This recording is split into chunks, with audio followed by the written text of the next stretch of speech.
KPM.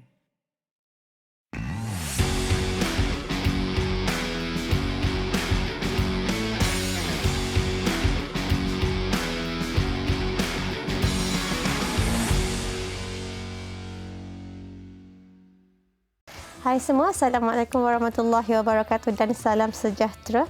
Bertemu kembali dalam Diet dan Nutrisi bersama saya, Dietitian Nora.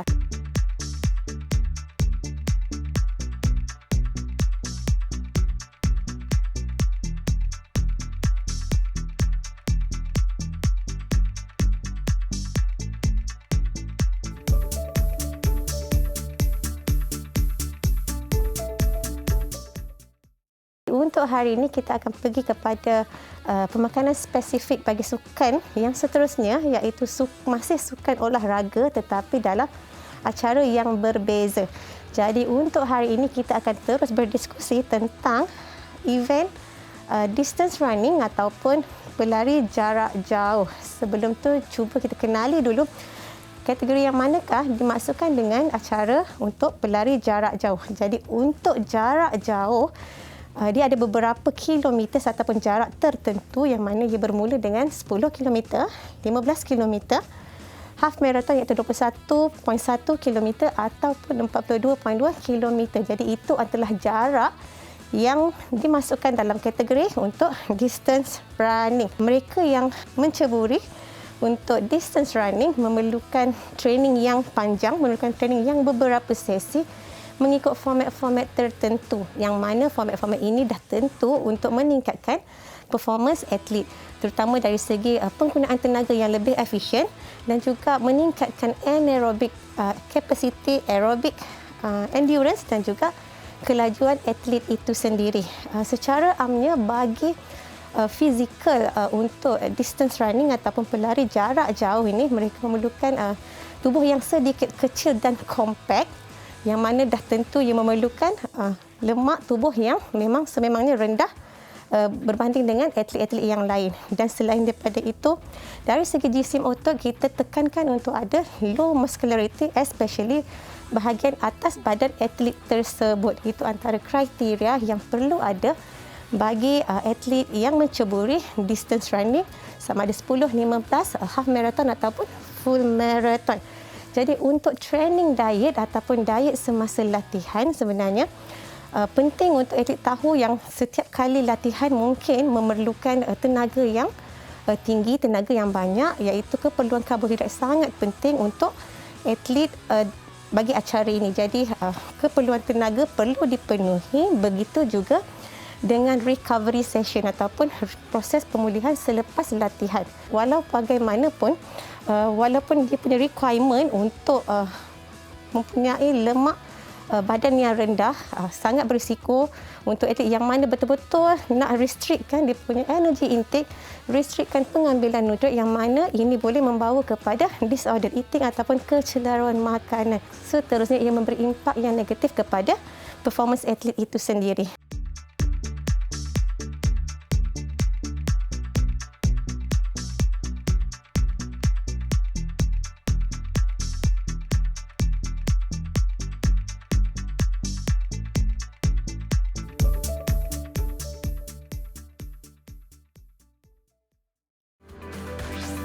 Didik TV KPM.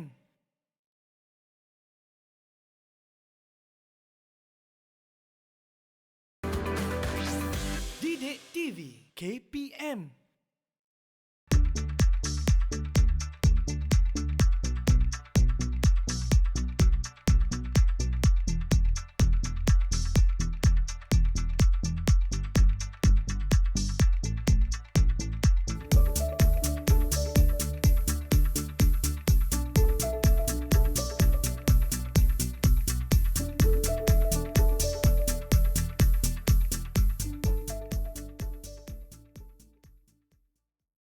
Seterusnya kita akan lihat pula strategi pemakanan ataupun training diet untuk sukan distance running.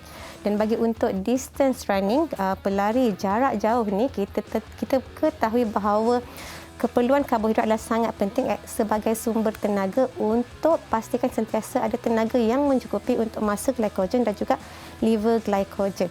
Jadi untuk atlet pada setiap hari, pengambilan makanan yang seimbang sangat penting, yang mana atlet memerlukan di antara 7 hingga 10 gram karbohidrat pada setiap hari bagi setiap kilogram berat badan. Jadi, atlet perlu tahu yang mana keperluan karbohidrat pada setiap hari adalah lingkungan 7 hingga 10 bergantung kepada training load dan juga keperluan secara individu.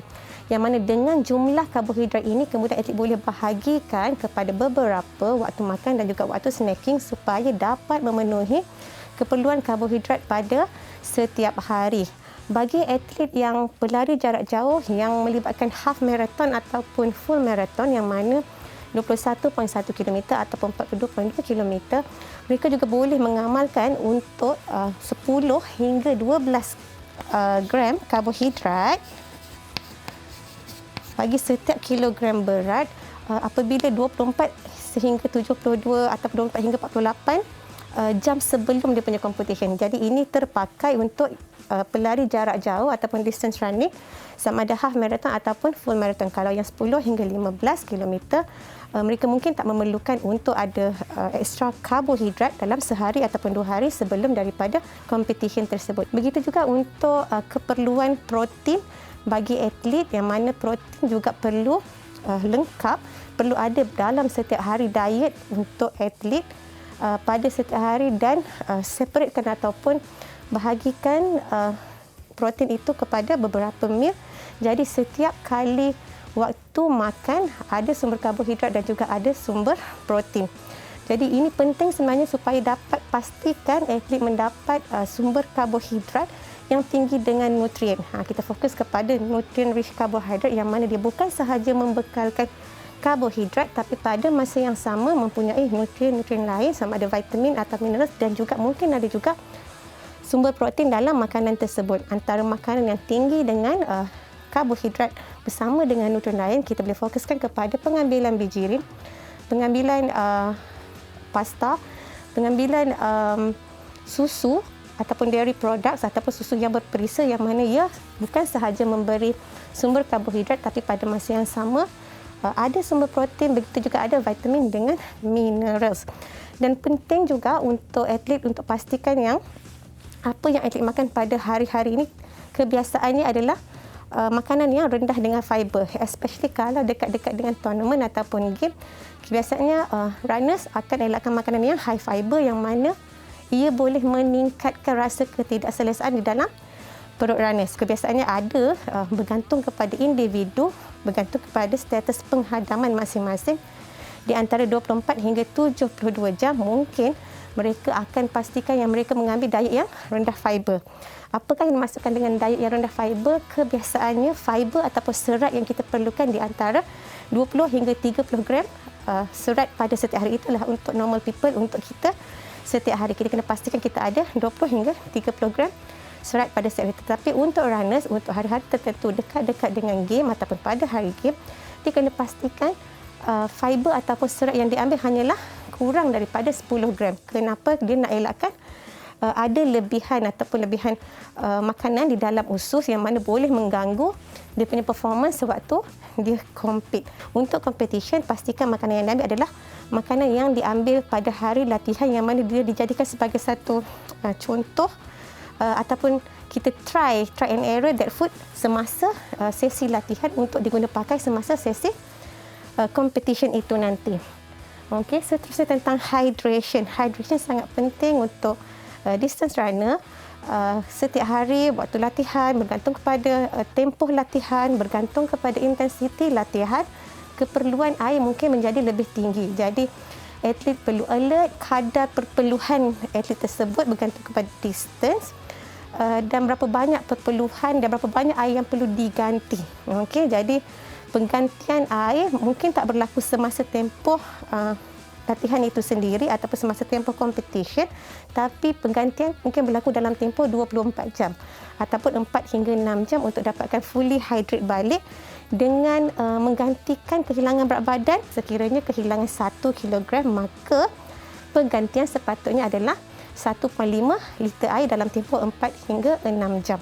Dan ini penting supaya nak elakkan dehidrasi yang mana akan mengganggu konsentrasi atlet semasa dalam tempoh larian ataupun dalam tempoh competition itu sendiri. Okey, sebelum competition. Lagi satu faktor yang agak penting adalah sebelum competition apa yang atlet perlu makan bergantung kepada masa dan bergantung kepada jarak. Bergantung juga kepada availability ataupun kedapatan makanan tersebut. Okey, so sebelum competition kita tengok 1 hingga 2 jam sebelum competition mungkin atlet boleh ambil makanan yang lighter ataupun lebih kurang kuantitinya tetapi masih kekalkan konsep tinggi karbohidrat. Tinggi karbohidrat, rendah dengan lemak, rendah dengan fiber yang mana kedua-dua makanan ini akan mengganggu sistem penghadaman. Jadi 1 hingga 2 jam sebelum competition disarankan atlet untuk refill balik, adakan energi dalam bentuk solid food ataupun dalam bentuk liquid. Bergantung kepada toleration atlet pada masa tersebut. Kalau kata atlet susah nak ambil makanan yang dalam bentuk berpejar, boleh go ataupun opt makanan yang dalam bentuk liquid. Mungkin boleh ambil milkshake, mungkin boleh ambil sports gel ataupun sports bar ataupun sports energy yang ada dimakan 1 hingga 2 jam sebelum daripada sesi race ataupun event atlet. Tetapi kalau atlet ada 3 hingga 4 jam, iaitu masa yang lebih panjang sebelum race ataupun sebelum tournament, atlet boleh ambil makanan yang lebih lengkap. Yang lebih lengkap yang mana jumlah karbohidratnya lebih tinggi berbanding yang 1 hingga 2 jam tetapi masih mengekalkan konsep moderate protein, low fat dan juga low fiber. Dan ini penting supaya nak elakkan ketidakselesaan perut ataupun gastro atlet semasa running ataupun semasa competition tersebut. Jadi penting untuk pastikan jarak masa perlawanan sama ada early morning ataupun sama ada late evening sesuai atau tidak jenis-jenis makanan yang diambil sebelum competition tersebut. Okey, kalau kita move on kepada bagaimana pula pengambilan air ataupun food semasa tempoh ataupun semasa race itu berlangsung. Yang kita tahu distance running dia akan melibatkan 10 km ataupun 15 ataupun 21 ataupun 42. Jadi maksudnya long duration game yang mana kita tahu kita perlukan additional fuel, karbohidrat, glukos untuk pastikan atlet boleh sustain sampai ke hujungnya. Jadi kalau kata less than 60 minutes punya session, sekadar air pun sudah mencukupi sebenarnya. Tetapi andai kata sesi tersebut ataupun race tersebut, event tersebut lebih daripada 60 minit, maka boleh ambil sports drink yang mana dia membekalkan 30 hingga 60 gram karbohidrat kepada atlet. Jadi itu antara option yang ada atlet boleh ambil untuk top up energi bergantung kepada tempoh ataupun masa race dan jumlah karbohidrat yang dibenarkan supaya boleh top up kepada tenaga yang diperlukan. Untuk yang half marathon dan full marathon juga, kadang-kadang sukan ini kita kena tahu yang dia ada beberapa pit stop. Jadi bergantung kepada pit stop dan apa yang disediakan oleh pit stop, atlet juga boleh refillkan tenaga dalam tempoh tersebut untuk dapatkan kembali tenaga yang mencukupi. Jadi penting untuk ada perancangan dan tahu plan sumber karbohidrat yang sesuai untuk atlet dan juga sumber air yang ada dalam tempoh competition supaya atlet boleh sentiasa bertenaga dan kekalkan prestasi sehingga ke hujung competition.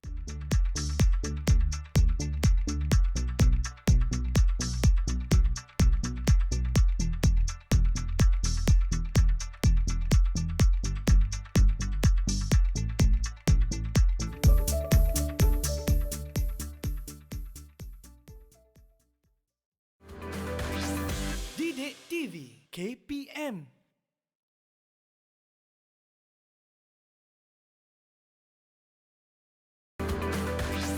Didik TV KPM.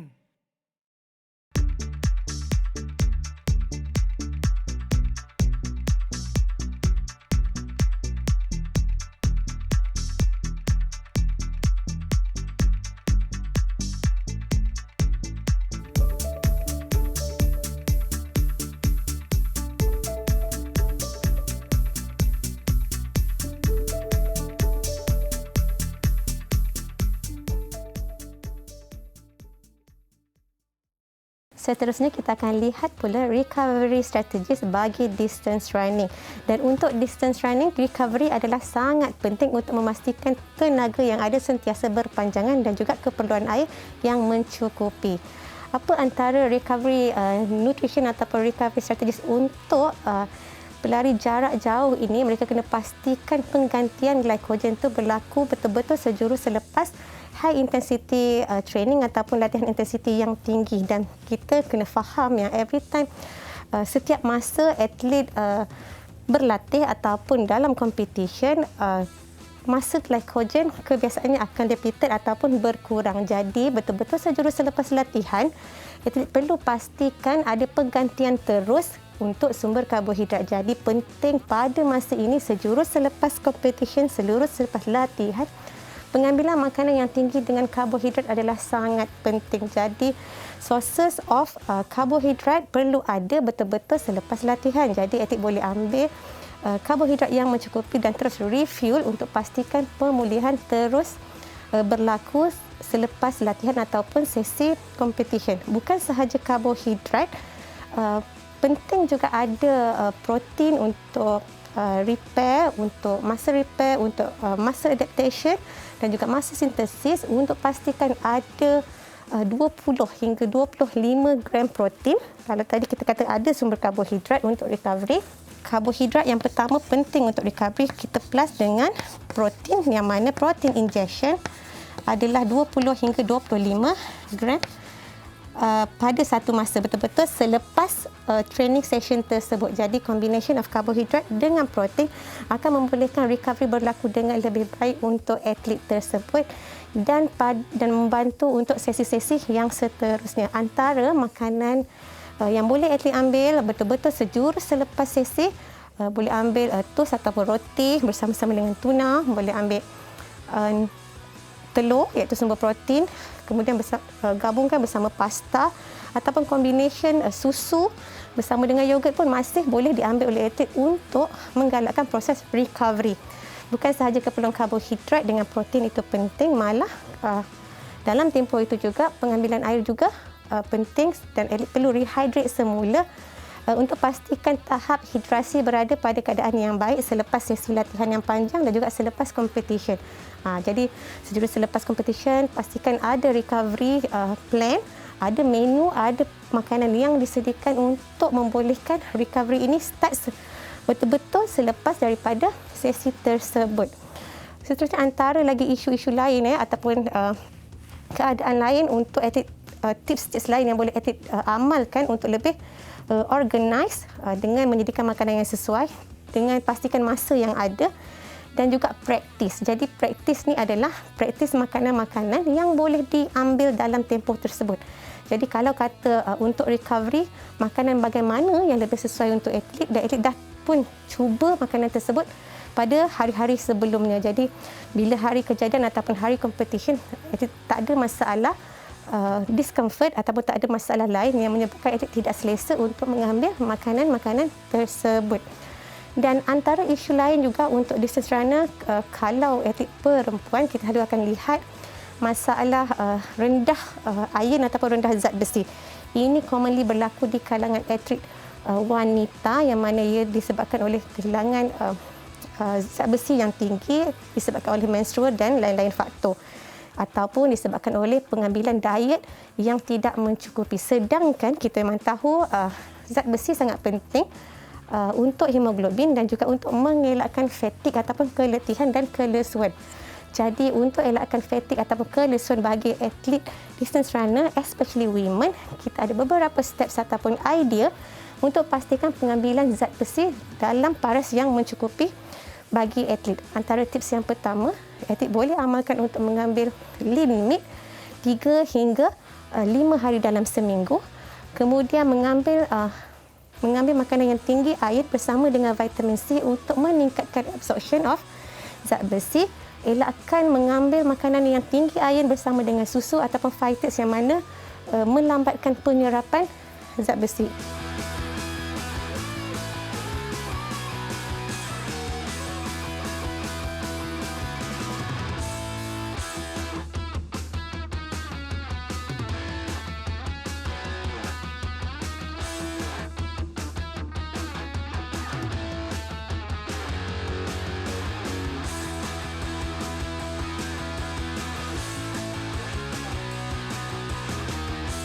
Itu antara guidelines yang boleh atlet amalkan untuk pastikan pengambilan zat besi mencukupi dan boleh membantu prestasi atlet. Jadi, atlet perlu amalkan makanan yang seimbang pada setiap hari untuk kekalkan prestasi yang tinggi semasa latihan dan juga semasa competition. Jumpa lagi dalam Diet dan Nutrisi episod yang lain. Bye.